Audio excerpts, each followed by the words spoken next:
कुछ लोगों में दीमक जैसी सलाहियत होती है, खा जाते हैं दूसरों को। लोग रिश्ते छोड़ देते हैं लेकिन बहस नहीं छोड़ते।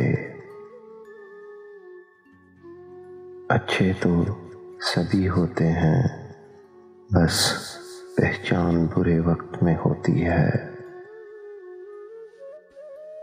बड़ी मंजिलों के मुसाफिर छोटा दिल नहीं रखते। अच्छे दिनों के लिए बुरे दिनों से लड़ना पड़ता है। मौत सही कहती थी, जिंदगी साथ छोड़ जाती है। जिंदगी भी तो सही कहती थी, मौत मसलों का हल नहीं होती।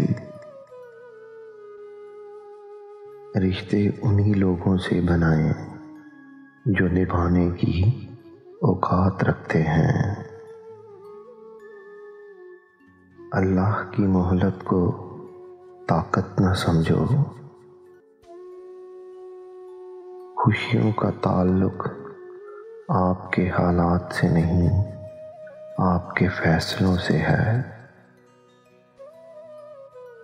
इंसान वो लड़ाई कभी नहीं जीत सकता जिसमें दुश्मन उसके अपने हों।